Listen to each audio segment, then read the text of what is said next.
Bombay high court संदर्भात काय सांगाल त्यामध्ये? माझं नाव मंगेश वसंत देवरे. दिनांक 16 ऑगस्ट 2026 माझी बॉम्बे हायकोर्टची क्लर्क या पदासाठी परीक्षा झालेली आहे. तर त्या परीक्षेमध्ये सर्व्हर प्रॉब्लेम, कीबोर्ड प्रॉब्लेम, त्यानंतर माऊस, त्यानंतर चालू परीक्षेमध्ये गोंधळ. तर गोंधळ असा म्हणता येईल की त्यांनी जो युजर आय डी दिलेला होता तो युजर आय डी टाकल्यानंतर प्रत्येकाची परीक्षा ही एका वेळेस चालू न झाली.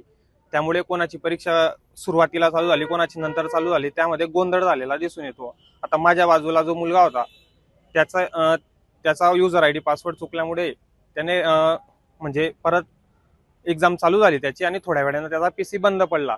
तर तिथं 2-3 मागे जे काही तिथं ऑपरेटर होते ते आले, त्यामुळे मला पॅसेज टाईप करत असताना माझं कॉन्सन्ट्रेशन झालेलं नाही.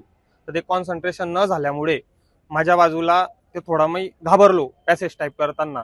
तसेच कीबोर्ड हे एकदम हलक्या दर्जाचे वापरत असल्यामुळे जे काही आपण स्पीडली टाईप करत होतो त्यामध्ये डबल कीज दाबल्या जात होत्या. त्यामुळे ज्या स्वतःहून ऍक्सिडेंटली चुका असतात त्या आपल्याला माहित असतात की माझ्या 2-3 झालेल्या आहे, पण ह्या ज्या चुका झालेल्या आहे त्या वर ज्या जास्त झाल्यामुळे ते थोडं माझ्या रिझल्टवर इम्पॅक्ट पडला आणि तिथे लगेच रिझल्ट दिसल्यामुळे थोडं ट्रॉमामध्ये गेलो आम्ही.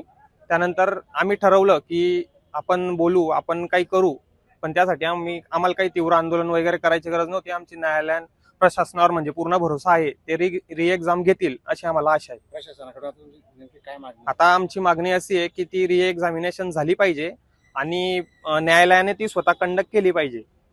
असे किती मुलं आहेत की त्यांना आता जळगाव जिल्ह्यामध्ये एकूण 335 ते 340 मुलांनी एक्झाम दिली होती. त्यामध्ये जर रेग्युलर एक्झाम चांगल्या पद्धतीने पार पाडली असती तर त्या ठिकाणी पास व्हायचा आकडा हा 100 असला पाहिजे होता, पण तो त्या ठिकाणी 10 ते 15च मुलं ही एक्झाम पास करू शकले. तुझं नाव? माझं नाव मंगेश वसंत देवरे.